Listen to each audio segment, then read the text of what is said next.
هر چاته وایم چې ای وروره کوشش ته ستړی کې صحیح وکړه، که صحیح نشي کولی نو خو بس موږ پښتنو له یو خوشحال ډېر دی که نه. خوشحال بابا چې کوم دغه لیکلی دی کومه نثر هغه لیکلی دی، یا خوشحال بابا کوم نظم لیکلی دی، کوم غزل یې لیکلی دی، بل خوشحال کلاسیکل دی. خوشحال کلاسیکل دی. توره چې تېرېږي خو ګزار لره که نه، زلفې چې ولول شي خو خپل یار لره که نه، سله راته وایي چې په ښکلو نظر مه که، سترګې چې پیدا دي خو دیدار لره که نه. خوشحال بابا. نو د خوشحال بابا نه ډېره زده کړه کېږي، او د خوشحال بابا افسوس دا دی چې دلته زمونږ سټډي شته نه، او بل کتابونه وایي کتابونه خبرې کوي که نه، په خپله ژبه کې به ووایو. د اردو طرف نه دغه یو نظم دغه شوی نو هغه زه به یې معنی کې پښتو کې ووایم چې کتابونه خبرې کوي، د تېرې زمانې او د دې زمانې. بل شکر الحمدلله داسې زمونږ ډېر لیکوال زمونږ ملګري لګیا دي چې هغوی تبازمایي کوي. زه دغه ته زه وایم چې آزاد نظم ولیکه، هایکو ولیکه، خو هغه شی ولیکه چې پکې میسج وي، چې میسج پکې نه وي نو که هغه هر څه وي نو هغه صدقه خو نه لري که نه، که معنا وي رور سره اورېدی شي، داسې کار وشو چې ما نه یو ماما مې دی هغه ما له رالو نو ما ته وایي چې زه ستا نه دا ډایري وړم. نو ما ورته داسې کار دی چې ډایري رانه مه وړه، دا زوی مې بوزه ډایري مه وړه. وایي نه دا وړم. خیر کلک شو را سره، ما یاره دې خفه کېږي. زه یو ایسه ډایري چې وړه نو کور هغه ډایري په میز پرته وه، نو هغه مامي مې راغشتې د هغې قرآن چې چا ویلي یا پښتو پړاولی شي، څنګه دا عربي او دا پښتو چې وګورئ نو ته بالکل یو شان هغه تلفظ چې دي، الفاظ چې دي هغه یو شان دغه کوي، میچنګ کوي خپلو کې. چې هغې لوستي دي نو هغې کې هغه نظم یې چې زما روح کې دی، هغې نظم ما لیکلی چې که دې کېناسته پواړه ښځه کور کې، که دې کېناسته پواړه ښځه کور کې، د ژوند ورځې شپې به اوړي دي په اور کې، ګوټ په ګوټ په دې کور څخه لکه ډېران وي، د نیستۍ دوران پتا به وي خزور کې. که هر څه دي وي ډېر تېر کمې دي نه وي، برکت په دې رزق نه وي شکور کې. رحیم وایي چې کړې ښځه د کم کوره، قابلیت یې اول ګوره په پلار مور کې. او هغه ډایري دې مامي بنده کوي وایي چې د خدای بې خو ما څه دی په ما لیکلی دی، دا خو د په ما لیکلی دی. نو ما ورته چې پتا یې نه دي لیکلی، څه فرق نه دی، خو دا عادتونه پرېږده که نه. نو ما ته یې ویې یاره خو ته خو مونږ کره راغلی یم نه دا وایي هغه مامي دې وایي داسې ټیک شوي دی چې هغه عادتونه یې پرېښود. نو زه وایم چې شاعر له پکار دي کم از کم چې دې داسې لیکلو کې چې عبرت دی والي. لکه ګوره څنګه خوشحال بابا چې کوم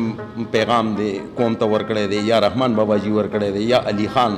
یا داسې اجمل صاحب، یا داسې نورو ګڼو لیکوالو چې کوم لیکل کړي دي، نوموړي لیکلي کړي دي، ښکلي لیکلي کړي دي، د قدر ستاینې وړ دي.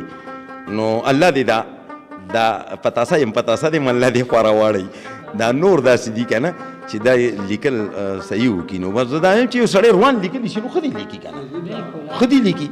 نو دغه یو پیغام دی جعفر شاه درویش صاحب زما د قوم ته، زما د خپل درون ولس ته، زما د سر د شملو ته، چې الله پاک دې د دوی په قلم برکت کړي، او الله دې د دوی سوچ د دوی فکر ښه طرف ته راواړي، ښه اړخ ته چې ښه لیکلو کړي. دغه څو خبرې چې تاسو سره مونږ دي که بل داسې څه استاد جي مزه خو ډېره کړې ده، یو کلام را سره شریک کړې بیا به دا پروګرام راټولو. ډېره مننه جي. نه په نن نه په پرون یم، نه په نن نه په پرون یم، بس د مینې په لټون یم. نه په نن نه په پرون یم، بس د مینې په لټون یم، بې د عشقه مې څه نشته که شرۍ رور د مجنون یم. بې د عشقه مې څه نشته که شرۍ رور د مجنون یم. مینه راکړه سر مې واخله، مینه راکړه سر مې واخله، په یوه پوهېږم پښتون یم. غین یې رې تی چې یو ځای کې، غین یې رې تی چې یو ځای کې، سراسر دغه مضمون یم. او هورې مال او دولت څه کړم، هورې مال او دولت څه کړم، نه مولا یم نه کارون یم. کافیه ردیف مې ژوند دی، کافیه ردیف مې ژوند دی بېلتون نه یمه تړون یم بېلتون نه یمه تړون یم مرګه ته مرګ له پیدا یې مرګه ته مرګ له پیدا یې تر ابده زه ژوندون یم رحیم درون یم په عاقلو هر جاهل ته زړه چودون یم هر جاهل ته زړه چودون یم نه په نن نه په پرون یم بس د مینې په لټون یم بس د مینې په لټون یم ډیر ښکلی استاد جي ستاسو ډیره زیاته مننه چې تاسو موږ سره کېناستې زموږ د کتونکو دپاره مو دا خپلې قیمتي خبرې او دا ښکلي شعرونه ډالې کړل یو جهان مننه ستاسو د راتګ جعفر شاه درویش صاحب او ګران شاهد مندوخیل صاحب دا مندوخیل چې چېرته زه وګورم ماته ایاس مندوخیل را یاد شي نوخار کمیشنرو ډېر ښایسته لیکوال ډېر ښکلی لیکوال و چې څنګه راغو نو د خوشحال بابا مزار یې لاره و هغه ګمبد ته و دغه یې دغه کول نو ما پسې ملګری راولېږلو ما ته وایي چې رحیم خان لږ راوله چې زه ورغلم ایوب انجینیر م د ګجوخیلو نو ما ته وایي چې یاره رحیم صاحب د خوشحال بابا د مزار دپاره یو څو اشعار چې دا ولیکو چې ښکلي ښکلي اشعار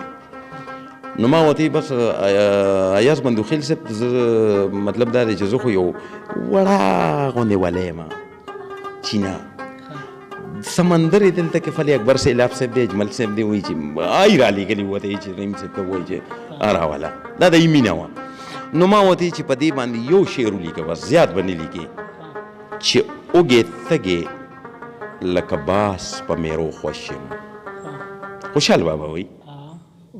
هم هغه لهجه کې ویمه زما د خټکو لهجه زما ډېره خوښه ده دا ډېره ښایسته لهجه ده جي د افریدو د خټکو زمونږ قبایلي کم چې دغه سیمو ملګري وزیرستان شو ډېره خوږه لګي اوږې تږې لکه باس په میرو خوښ یم